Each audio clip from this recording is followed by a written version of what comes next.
The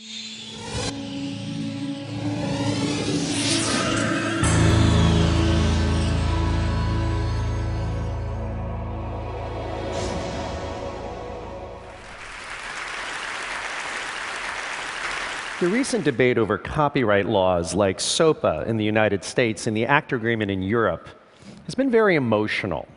And I think some dispassionate quantitative reasoning could really bring a great deal to the debate.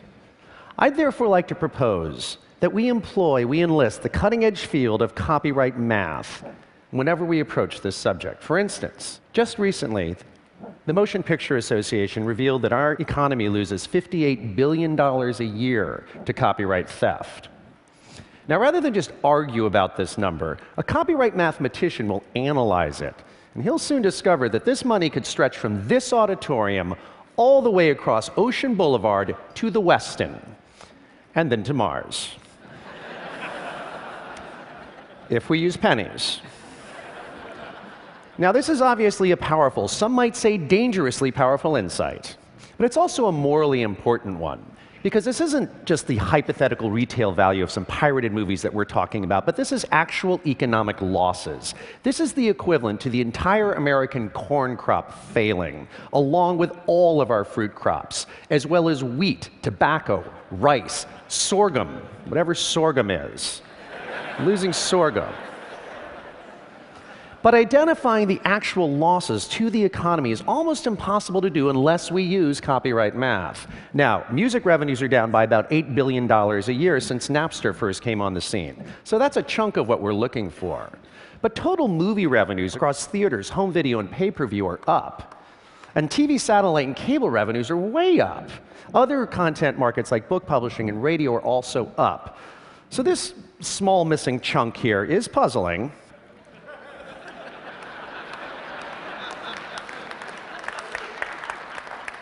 Since the big content markets have grown in line with historic norms, it's not additional growth that piracy has prevented, but copyright math tells us it must therefore be foregone growth in a market that has no historic norms, one that didn't exist in the 90s. What we're looking at here is the insidious cost of ringtone piracy.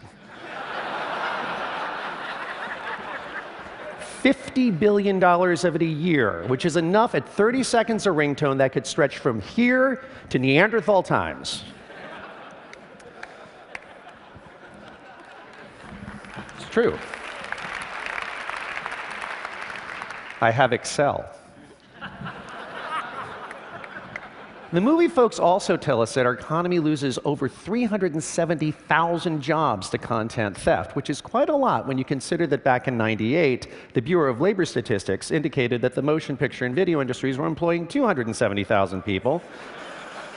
Other data has the music industry at about 45,000 people, and so the job losses that came with the internet and all that content theft have therefore left us with negative employment in our content industries. And this is just one of the many mind-blowing statistics that copyright mathematicians have to deal with every day, and some people think that string theory is tough. Now, this is a key number from the Copyright Mathematician's Toolkit. It's the precise amount of harm that comes to media companies whenever a single copyrighted song or movie gets pirated.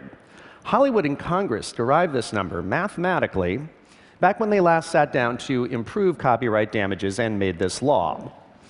Some people think this number is a little bit large, but copyright mathematicians who are media lobby experts are merely surprised that it doesn't get compounded for inflation every year. Now, when this law first passed, the world's hottest MP3 player could hold just 10 songs, and it was a big Christmas hit, because what little hoodlum wouldn't want $1.5 million worth of stolen goods in his pocket?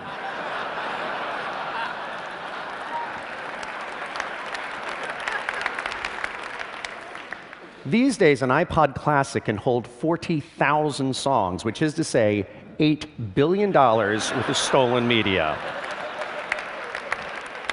Or about 75,000 jobs.